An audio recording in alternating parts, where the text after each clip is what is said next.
다음은 임펠러에 흡입된 물이 축과 직각의 복류 방향으로 초출되는 원심 펌프를 안내 날개에 따라 분류한 것이다. 해당하는 펌프를 쓰시오. 1. 안내 날개가 없으며 일반적으로 15에서 20m 이하의 저양정용 펌프는 2.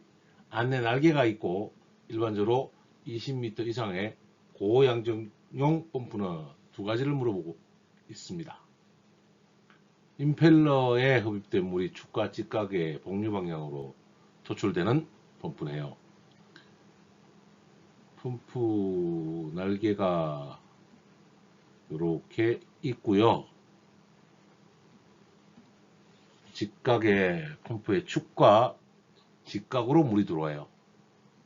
이렇게 물이 들어오면 이쪽으로 물이 들어와서 회전 운동에 의해서 물이 축과 직각으로 물이 나가는 이 펌프는 일반적으로 생긴 원심 펌프입니다. 원심 펌프. 원심 펌프의 종류에는 일반적인 볼류트 펌프와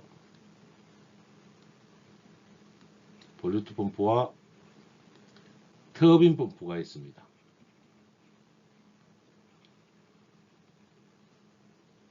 볼류트 펌프는 임펠러와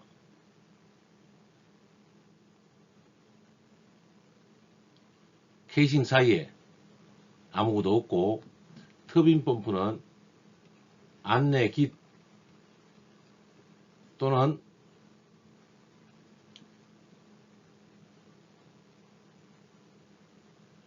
터빈 펌프는 안내 깃이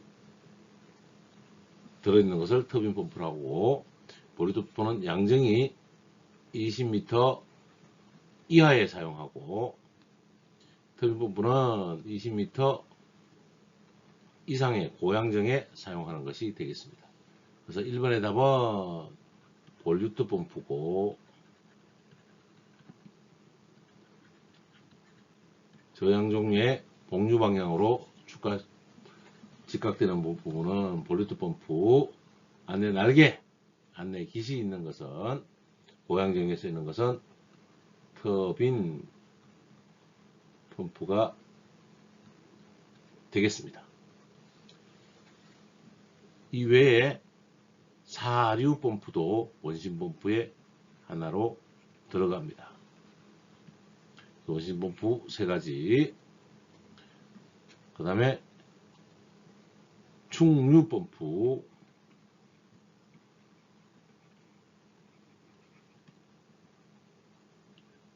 원심 펌프는 볼류트 펌프, 터빈 펌프, 사류 펌프, 충류 펌프로 나눌 수가 있고요. 이외에 원심 펌프 외에 다른 펌프는 용접형 펌프라고 합니다. 용접형 펌프는 글씨를 다르게 바꿀게요. 1번 원심 펌프의 종류는 볼류트 펌프, 터빈 펌프, 사류 펌프, 충류 펌프. 사류 펌프는 축과 날개 방향이 45도 정도 각도가 틀린 거고, 충류 펌프는 선분기처럼 축과 평행한 부분으로 물을 토출하는 것을 충류 펌프라고 하고, 두 번째 용접형 펌프. 용접형 펌프는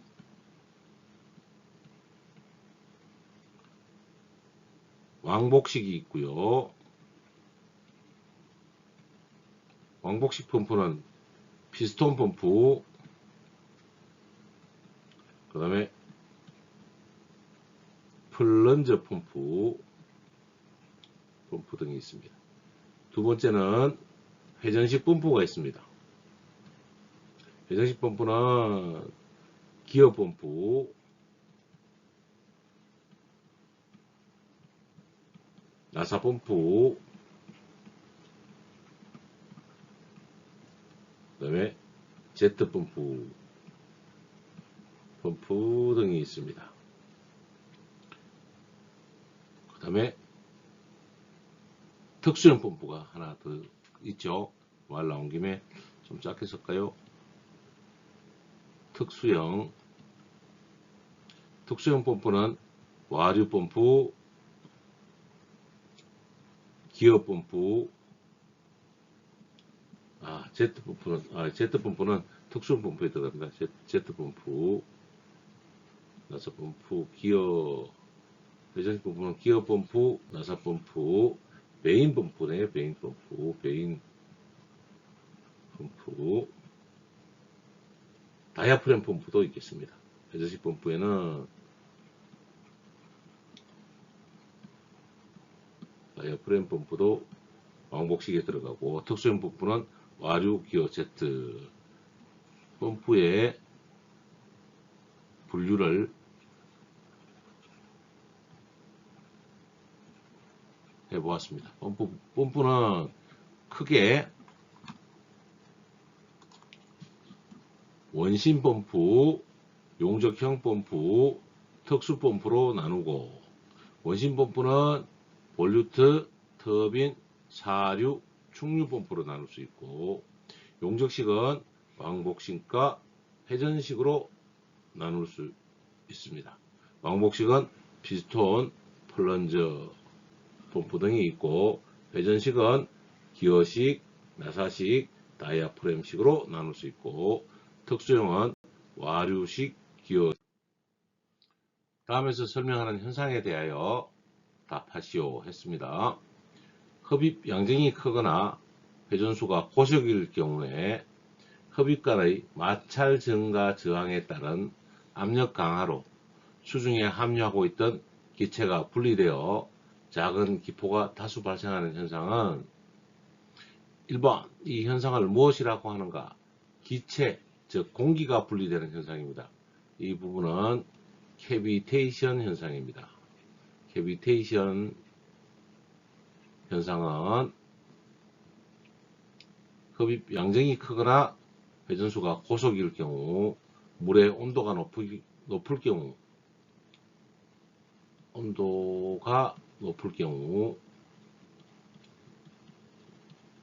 생기는 것이 캐비테이션 현상이라고 하고, 혹은 공동 현상이라고도 표현을 하겠습니다. 2번 이 현상, 즉 캐비테이션 현상을 발생 방지 대책 3가지를 쓰시오 라고 했습니다. 1번 문제의 답이 있죠. 흡입 양정을 실수했네요.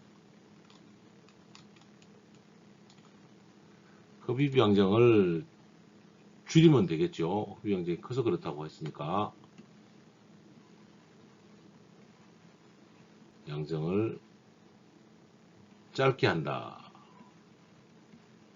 첫 번째 답. 두 번째, 회전수 고속이니까 회전수를 저속을 한다. 세 번째, 온도가 높은 경우라고도 할 수 있으니까 물의 온도를 낮춘다. 3가지를 쓰시면 좋은데, 더 이야기하면 흡입 양정을 짧게 한다는 이야기는 이게 펌프를 수면보다 낮게 한다.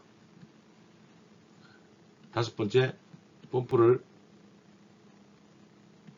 물속에 잠군다. 그 다음에 6번째, 흡입 광경을 크게 한다. 마찰장을 줄이려니까. 7번째, 양흡입 양흡입 펌프를 사용한다. 이렇게 7가지 정도 답이 나오는데 3가지로 정리하라고 하니까 저는 흡입 양정을 짧게 하는 것이 가장 좋고, 회전수를 저속으로 하는 것, 그 다음에 양흡입 펌프를 사용한다. 저는 이렇게 3가지를 답으로 해보도록 하겠습니다. 캐비테이션 현상은 즉 수면보다 펌프가 위에 있을 때 이 높이가 높아지면 물의 이론상 흡입 높이는 10m인데 실제로는 6에서 7m 정도로 실제 양정이 가능합니다. 그러나 6m에서 7m라도 이 배관이 가늘거나 온도가 높거나 이러면 여기서 기포가 발생하는 발생을 뭐라고 한다? 캐비테이션이라고 한다. 이 캐비테이션 현상이 일어나면 안내 기시 부속하고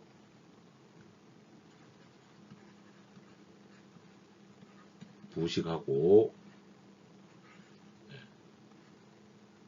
그 다음에 서징 현상도 발생하고, 결론적으로는 캐비테이션이 심해지면 양정 불량이 일어나는 거죠. 펌프를 돌릴 수가 없게 되는 거죠. 이렇게 양정 불량이 일어날 수도 있다로 보시면 되겠습니다. 펌프의 캐비테이션 현상에 대하여 살펴보았습니다. 공기, 가습기를 설명한 것이다. 갈로 안에 가습기 종류를 쓰시오 라고 했습니다. 그림으로만 보면 이 그림은 노즐에서 분무하는 방식이죠. 그림으로 보면 이 가습기는 분무식이 되겠습니다. 이 그림은 전기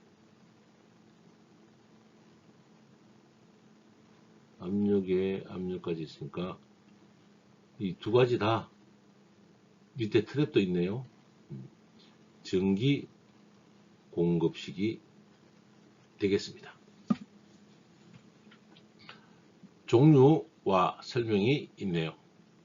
설명부터 문제를 보면 1번 답, 물 또는 온수를 직접 공기 중에 분무하는 방식으로 가습량이 많지 않고 제어 범위가 넓고 간단하다. 원심식과 초음파식과 분무식이 있다. 네, 요거는 분무식, 수분무식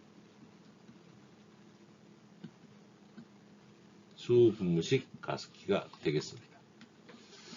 두 번째 종류로는 전기식이 있고, 전기식에는 2가지가 있는데 2번을 읽어보면 공기 중에 직접 전기를 분무하는 방식으로 가습 능력은 가장 좋으나 소음 발생 및 화상 우려가 있다.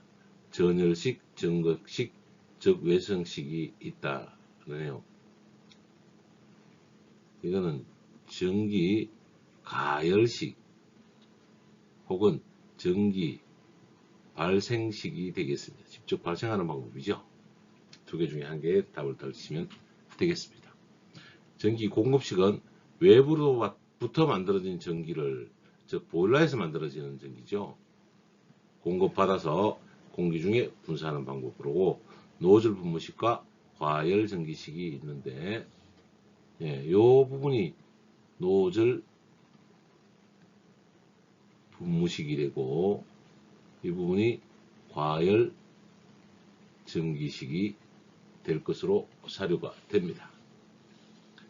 3번 세라믹 베이퍼 등의 건조성이 높은 소재에 물을 적시고 표면에 바람을 불어서 수분을 증발시켜서 가습하는 방법. 회전식, 모세관식, 적화식. 모세관을 보니까 바로 생각이 나네요. 물에 담아서 세라믹 페이퍼나 종이 페이퍼를 감아서 롤로 돌리고 바람을 통하면 가습이 증발해서 가습이 되겠죠.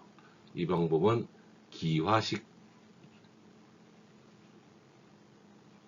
가습 방법이 되겠습니다. 가습기는 크게 수분무식, 증기식, 기화식이 있다. 수분무식은 원심식, 초음파식, 분무식이 있고요. 증기 발생식으로는 전열식, 전극식, 저구외선식이 있습니다. 전기 공급식으로는 노즐 분무식과 과열 전기식이 있습니다. 특히 전기 공급식은 효율이 전기 가습 효율이 100%인 가습 방법이 되겠습니다. 기화식은 수분을 증발시켜서 가습하는 방식이 기화식이 되겠습니다.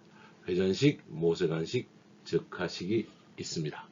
공기 가습기에 대해서 살펴보았습니다. 다음은 동일한 펌프 두 대를 연결한 경우이다. 물음에 답하시오. 1번 병렬 연결 시는 유량이 증가하고, 유량이면 양정인데요. 양정은 일정하다보다는요, 조금 증가하고, 유량은 많이 증가하고, 이렇게 표현을 하는 게 맞을 것 같은데요. 직렬 연결하면 양정이 증가합니다. 유량은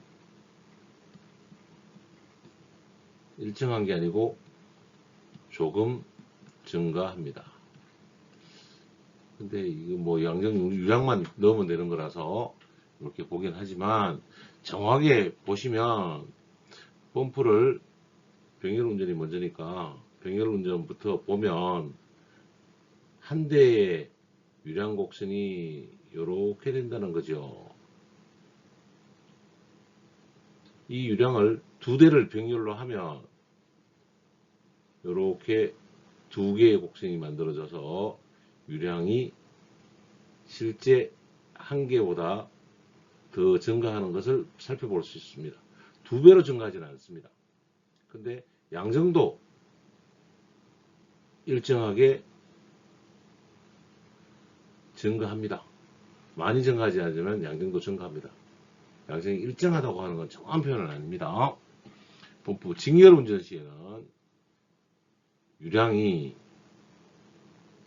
한 대보다 조금 증가하죠. 일정하지 않습니다. 그런데 한 대보다 유량이 양정이 증가하는 것을 우리가 살펴볼 수 있죠. 직렬 운전은 양정을 증가시키려고, 직렬 운전은 양정 증가, 병렬 운전은 유량 증가,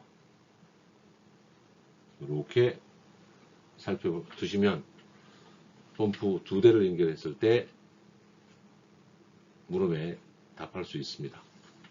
문제를 보면 여기에 일정이라고 딱 정해져 있으니까, 요 병렬 연결 시는 유량, 직렬 연결 시는 양정, 반대는 뭐 일정하다라고 문제에서 표현되어 있지만 조금 증가하는 게 사실입니다. 동일한 펌프 두 대 연결 경우에 유량과 양정을 살펴보았습니다. 송풍기를 날개 형상에 따라 분류한 것이다. 1. 원심형 송풍기 3가지를 쓰시오. 2. 충형 송풍기 1개를 쓰시오 라고 했습니다. 원심형 펌프를 보면, 밑에 그림으로 보면 바로 예제가 있네요. 이렇게 생긴 1번 송풍기는 다익형 송풍기입니다. 다익형, 즉 시로코 타입입니다. 시로코형이라고 표현해도 좋고요. 2번은 터보형 팬이 되겠습니다. 터보형은 안쪽에 뭐가 있다 그랬죠? 안내 깃이 있다 그랬습니다. 3번은 요 그림으로 보면 다이형과 터보용을 합친 익형 송풍기가 되고, 4번은 프로펠러 충류형 프로펠러가 되겠습니다. 프로펠러 타입이라고도 하고 충류 펌프 그대로 이야기도 하기도 합니다. 자, 답을 정리해보면 원심력 송풍기 1번 다익형, 2번 터보형 터보팬, 3번 익형, 4번 리밋 로드형이 있습니다. 리밋 로드. 그 다음에 5번째로는 사류형도 원심식에 들어가는 종류 중에 하나입니다. 이 중에 3가지만 써주시면 되겠습니다. 충류형 송풍기는 첫 번째로 프로펠러형이 가장 일반적인 송풍기이고, 두 번째로 튜브형과 메인형도 있습니다. 충류형 송풍기는 충류형 그대로 프로펠러형이라고 써주시면 되겠습니다. 송풍기 날개 형상에 따른 분류를 살펴보았습니다. 다음 송풍기의 날개 형상을 보고 송풍기 명칭과 특징을 쓰시오. 주어진 송풍기 형상을 보면 충류형 송풍기이고 프로펠러형 송풍기입니다. 정확한 명칭은 프로펠러형 송풍기가 되겠습니다. 충류형 송풍기의 대표적인 송풍기가 되겠습니다. 특징으로는 첫 번째, 공기 흐름과 축 방향이 같다. 공기 흐름과 축 방향이 같은 게 가장 큰 특징이고, 두 번째, 풍량이 많은 곳에 설치합니다. 사용하고, 세 번째는 마찰 저항이 적은 곳, 마찰 저항이 적은 곳, 마찰 저항이 적은 곳은 즉 정압이 풍압이라고 해야 되겠죠. 토탈 압력이니까 풍압이 낮은 곳에 사용합니다. 제시된 송풍기는 프로펠러형 송풍기이고, 공기 흐름과 축방향이 같고 풍량이 많은 곳에 사용하고 풍압이 낮은 곳에 사용하는 특징을 갖겠습니다. 송풍기 날개 형상에 대한 송풍기 명칭과 특징을 살펴보았습니다. 다음은 공조설비나 환기설비 등에 사용하는 송풍기의 특징을 나타낸 것이다. 해당하는 송풍기의 명칭을 쓰시오 했습니다. 송풍기 형상과 날개에 따라서 송풍기의 명칭을 쓰는 것이네요. 원심식 송풍기, 축의 직각방향으로 송풍하는 송풍기들을 원심식 송풍기라고 하고, 1번 송풍기는 다익형 송풍기입니다. 다익형 송풍기, 우리가 시로코 송풍기라고도 합니다. 다익형 시로코 타입 송풍기입니다. 두 번째 송풍기는 터보형, 터보형 송풍기입니다. 전익형이네요. 터보형 송풍기입니다.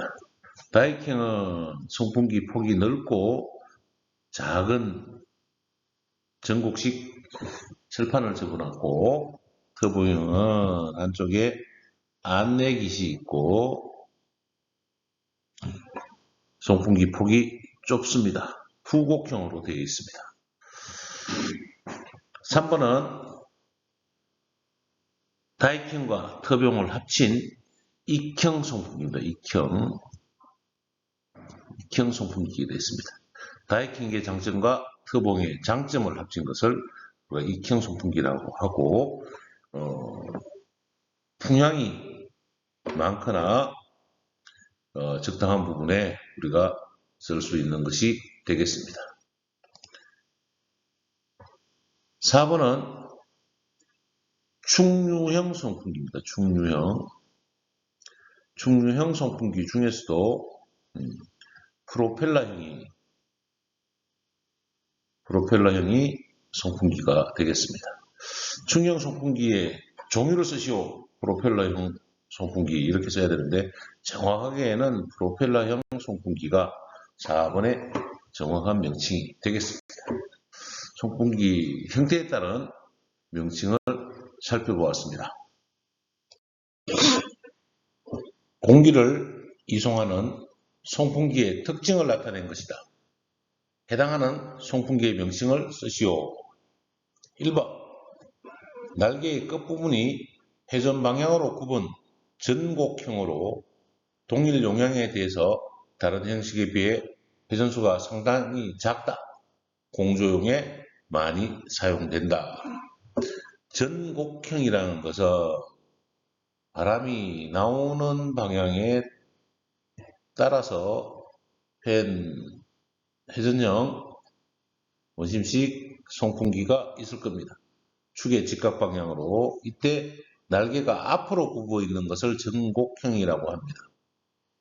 회전수가 작으며 공조용에 사용하는 송풍기는 시로코펜이 되겠습니다. 시로코펜, 즉 다익형 송풍기가 됩니다.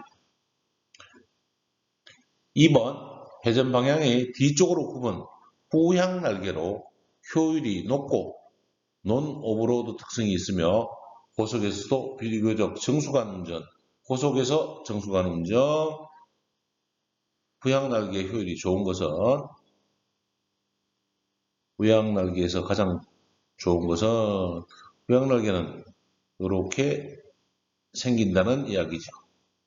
그리고 고속에 필요한, 물론 이 날개는 고속 다익형은 요 날개가 굉장히 조밀하고 좁고 깁니다. 고속에 필요한 것은 터보형 송풍기가 될 것이고, 가이드베인이 있습니다. 가이드베인이 달려있고, 이제 순환을 하면 충용으로 바람이 들어와서 90도로 나가겠죠. 그래서 후향 날개의 효율이 높고 고속에서 정수간 운전을 하고 있고 논-오버로드 특성이 있는 것은 터보형 냉동기가 되겠습니다. 다익형 송풍기와 터보형 송풍기를 살펴보았습니다. 송풍기 소요 동력이 적게 소요되는 순서로 풍향 제어하는 방법을 3가지 쓰시오라고 했습니다. 송풍기 소요동력이 가장 적게 드는 풍향 제어 방법 중에 첫 번째는 회전수 제어가 있겠습니다. 회전수 제어는 송풍기 상사법칙에 의한 동력의 변화는 기존 동력의 회전수의 변화에 3승에 비례합니다. 날개 지름의 5승에 비례하겠습니다. 송풍기 상사법칙입니다. 두 번째로는 피치 변화 제어가 있습니다. 즉 가변 피치 제어라고 합니다. 가변 피치 제어는 송풍기에 달린 날개를 이 방향을 즉 좀 다르게 전체적으로 조절할 수 있는 변하는 피치를 만들어서 송풍량을 조절하는 방법이 되겠습니다. 세 번째는 흡입 베인 조절법입니다.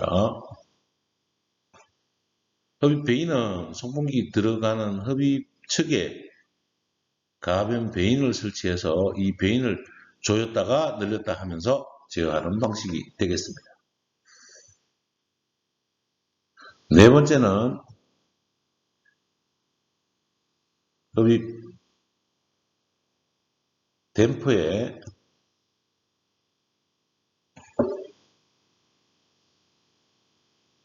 궤도 조절 방법이 있습니다. 베인은 송풍기 흡입측에 바로 설치만 하지만 흡입 댐퍼는 흡입측에 연결된 덕트의 댐퍼를 조정하는 거죠. 이 댐퍼를 조정해서 들어가는 풍량을 조정해서 나오는 풍량을 조절하게 되겠습니다. 가장 불합리한 거 하나는 다섯 번째는 출구 댐퍼를 조절하는 방향이 있기는 합니다. 그러나 출구 조절 댐퍼로 풍량을 조절하는 것은 잘 사용하지 않습니다. 그래서 가장 작은 것은 소요동이 가장 작은 것은 회전수, 그 다음에 가변 피치, 흡입 베인, 흡입 댐퍼 순으로 되니까 가장 적게 소요되는 속력, 회전수 제어, 가변 피치 제어, 흡입 베인 제어 세 가지를 송풍기 풍량 제어 방법으로 정답을 제시하시면 되겠습니다. 송풍기 상사법칙에 대한 설명으로 갈로 안에 들어갈 숫자를 쓰시오. 1번 풍량은 회전수에 비례하고 임펠러 지름의 삼성에 비례한다. 삼성입니다. 송풍기 상사법칙. 정합은 회전수의 자승에 비례하고 임펠러 지름의 이승에 비례합니다. 3번 소요동력은 회전수의 3승에 비례하고 임펠러 지름의 5승에 비례합니다. 송풍기 상사법칙 한 번 더 정리해 드립니다. 상사법칙 풍량과 풍압과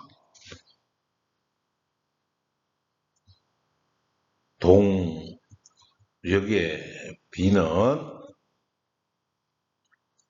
송풍기를 풍량을 늘리기 위해서는 회전수를 조정하는 방법이 있다고 했죠. 회전수 B에 비례합니다. 그리고 임펠러, 날개 지름비에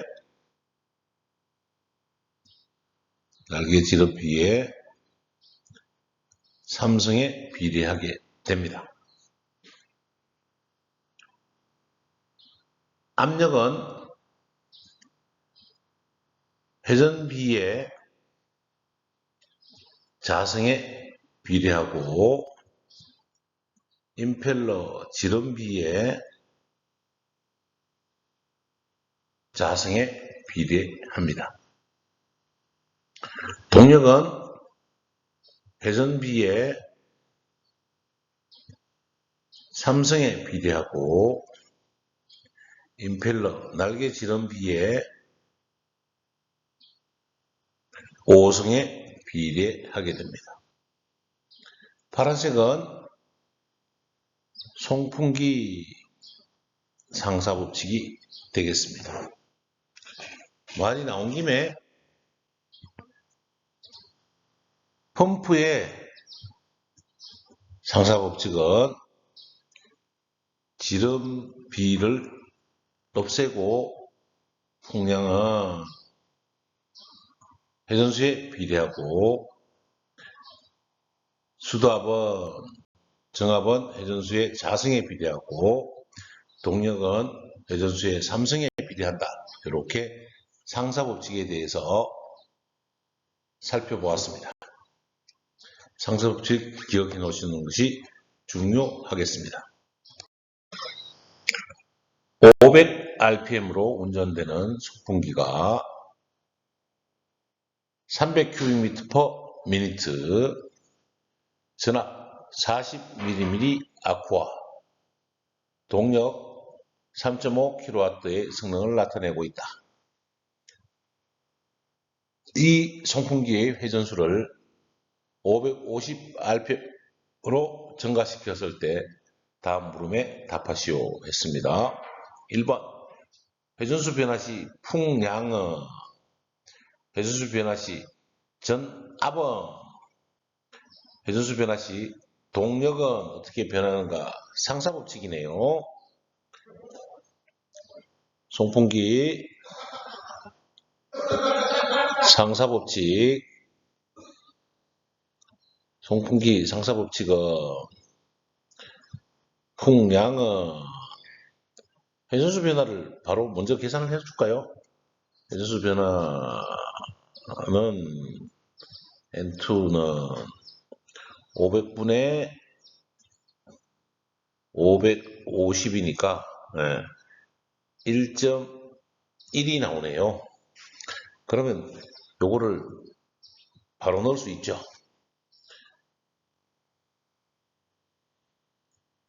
500rpm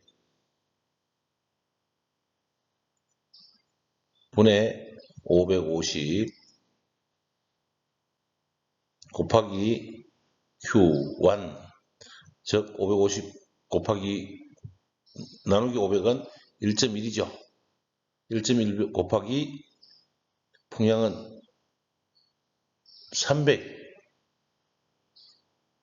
300이니까 300 곱하기 1.1은 330 큐빅미터 퍼 미니트가 되겠습니다.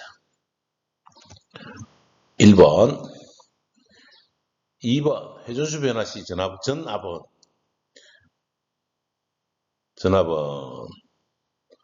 회전수 변화 그대로 쓰면 되죠. 1.1 곱하기 1.1의 자성이죠. 제가 이걸 잘못 쓰네요. 그러니까 전압이 40 곱하기 1.1의 자성, 이렇게 바로 쓰면 되죠. 그러면 계산기를 눌러봤더니 1.1의 자성 곱하기 40은 48.4mm 아쿠아가 되겠습니다.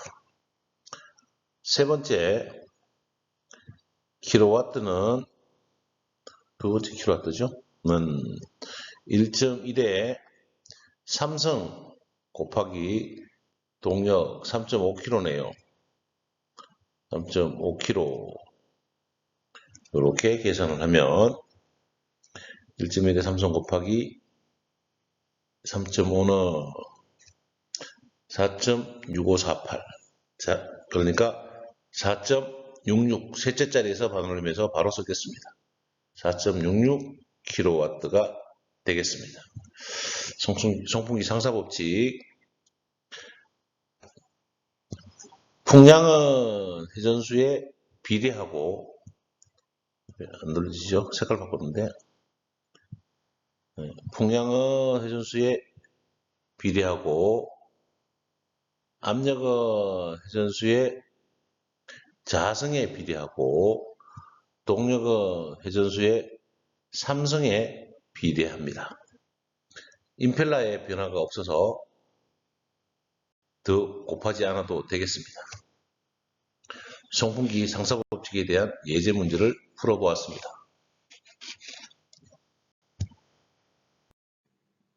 풍량 25,000 큐빅미터 퍼 아워, 전압 250 파스칼, 회전수 500 rpm, 송풍기 효율 65%인 송풍기의 동력 와트를 구하시오 라고 했습니다. 계산식과 답을 쓰시오 라고 했네요. 송풍기 동력은 바로 와트로 나타낼 수 있습니다. 풍량 큐빅미터 퍼 세크 곱하기 전압, 이렇게 나타내고요. 효율이 있다면 효율로, 송풍기 효율로 나눠주면 되겠습니다. 자, 그래서 계산식으로 계속 써가면 풍량은 25,000이네요. 근데 아워죠. 큐빅미터 퍼 아워. 큐빅미터 세크로 나누니까 3,600, 1시간은 3,600초. 그 다음에 전압 250 파스칼, 250 파스칼, 효율 65%니까 0.65, 0.65를 하면, 자, 계산기를 이제 눌러보시기 바랍니다. 25,000 곱하기 25 나누기 3,600 나누기 0.65를 했더니 2670.94가 나옵니다. 답은 22,670.94 와트가 되겠습니다. 송풍기 동력 구하는 공식을 풀이하였습니다. 송풍기 크기를 번호로 나타내고자 한다. 물음에 답하시오. 원심식 송풍기의 날개 지름이 1500mm이면 몇 번인가? 1번 문제부터 먼저 풀겠습니다. 원심식 송풍기는 임펠러 지름 나누기 150을 합니다. 원심식은 그러면 1500 나누기 150이니까 10 나오네요. 그래서 넘버 10번 펜이 됩니다. 1500mm 지름은 원심식 송풍기에서는 10번 펜이 되겠습니다. 2번 충류형 송풍기는 임펠러 지름을 얼마로 나눈 값인가? 충류 송풍기는 축과 같은 방향으로, 바람 방향과 축이 같은 방향이죠. 이 충류형 송풍기는 지름 나누기 100을 합니다. 그래서 답은 100으로 나눈다. 100이 되겠습니다. 1번의 답은 넘버 10번. 2번 충류 송풍기의 답은 100으로 나누게 되겠습니다. 송풍기 크기의 번호를 위한 문제를 풀어보았습니다.